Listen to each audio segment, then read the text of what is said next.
Drive to Survive, Season 4, Episode 9, Gloves Are Off. And boy was it, we're back to that clash between Max Verstappen and Lewis Hamilton, and my goodness, those last few races from Qatar and Saudi Arabia is what's covered in this episode.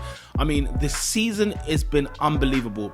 The best, one of, if not the best title races in Formula One history. It will certainly be remembered for the pure shenanigans, the twists and turns, the illegal driving, the great driving, the competition, the bitterness, the rivalry, the lot.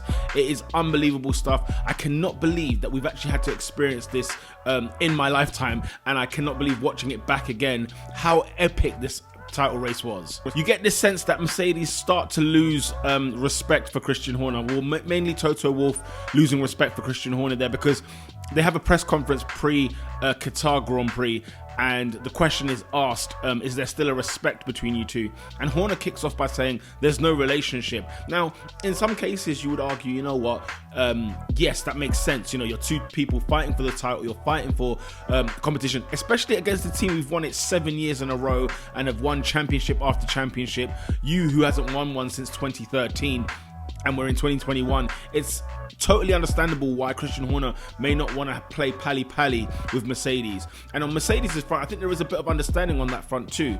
But Susie Wolff makes the comment that it's one thing to not to not necessarily have the respect as such, or have a distance, or have the competition, let's say, have a real competitive fight on our hands. But it's another thing to be like, you know, sort of be a waste man about it, not really being somebody who is controlled and mannered. It seems like Horner seems to be constantly whining and complaining, and we get the FIA a little bit in the mix as well here. So of course it's a preview of what's to come.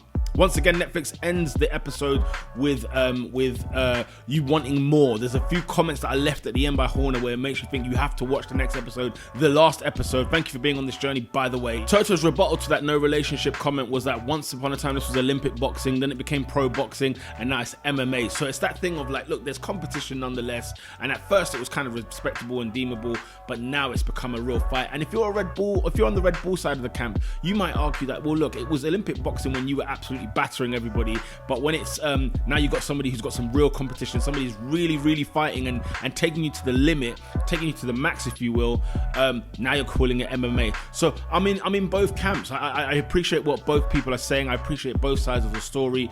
We finally got a title race, and this is what I was here for. I want to see title races in Formula One regardless. There is a way to go about it, don't get me wrong. I'm not saying by any means necessary we should do it in a clean and a competitive way, but competitive is such a thin line, isn't there? There's a difference between competitive and being flat out dangerous. And there's a great moment after the Qatar Grand Prix. There's a great moment. Bottas doesn't have a good race at all, and in fact he gets a puncher in Qatar, and the title race is blown wide open in terms of the constructors. Toto Wolff, though, we get a scene where Toto Wolff and Valtteri are having a one-to-one together. They're having a meal.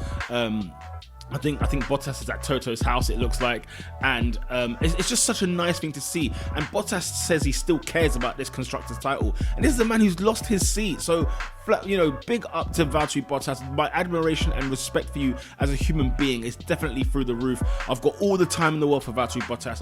It's just a shame he's not a fast driver as such, that he's not consistently quick, but nonetheless he's been a great character. He's part of the reason why Mercedes have won 5 constructors titles when he's been there. So constructors titles always involves 2 drivers, and the fact that he said I still care for this even though he's lost his seat in Formula One, great character. And big up to Toto Wolff to meet with him, to have a conversation with him. They're having a heart-to-heart, a moment of, sort of looking back at the time that they've had together, and then coming to a mutual agreement, of course, that it is time to move on. And I think that kind of gave him that lift, because as we get into Saudi Arabia, right at the death, by the way, Bottas sneaks 3rd place and Mercedes win the constructors title in the Saudi Arabian Grand Prix. That's on that front.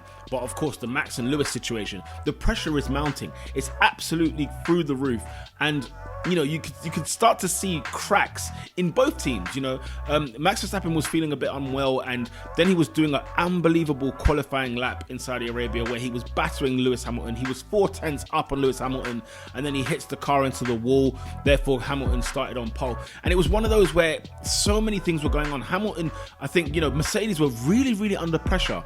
The pace of that car was not a match for Max Verstappen in that Saudi Arabian circuit, and Lewis Hamilton and the team were really scared. Even Lewis at the in the qualifying saying, man, you had me there.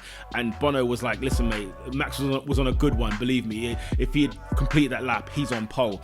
Then the race is full of shenanigans. You know, there's 2 red flags. You know, Mercedes pitting in tyres and then Max Verstappen staying out. Then it's a red flag so he can change the tyres anyway. He starts in front. But then Lewis Hamilton gets a great start at the race. Then it's like, you know, it's argy-bargy, elbows out. The more I watch it back though, you know, at the time I didn't necessarily see much wrong with Max Verstappen's racing. I thought he's just being competitive, and I think it was more so a case, I must admit, I think there's a bit of a bias here, that I wanted to just see competitive racing. I wanted to see a title challenge. But as I'm watching it back, I'm thinking, man, Max, you did not help yourself here. You didn't cover yourself in glory in these situations. There were many times where it was like, it felt like it was unnecessary that to sort of overtake or defend the way that he did. Then they get to that collision where he has to give the place back because he's overtaken. I think he's cut a corner, hasn't he? And he's overtaken Lewis Hamilton. So Max has to give the place back. And then all of a sudden you just sort of see this brake test, if you will, on Lewis Hamilton. Hamilton hits into the back of Max Verstappen. It's it's shenanigans we didn't need, if you get what I mean. Like, you wanted to see,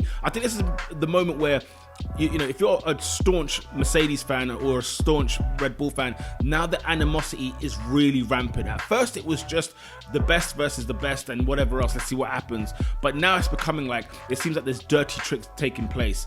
And you know, Mercedes winning the constructors in Saudi Arabia was kind of a thing of like, you know what, consistency over the length of time is what's made them up here. When you consider that Red Bull probably had the best car all year round and Mercedes had their struggles. If you go back to the early episodes that we talked about, Mercedes were not really doing that well, and yet they still managed to win the constructors title because consistency, you know, in that top range. They've got a top quality driver in Lewis Hamilton, don't get me wrong, but Valtteri Bottas is still there. He's still P3 in the Drivers' Championship. So it was just a big, towards the end of it, you're thinking to yourself, this is getting a bit nasty now.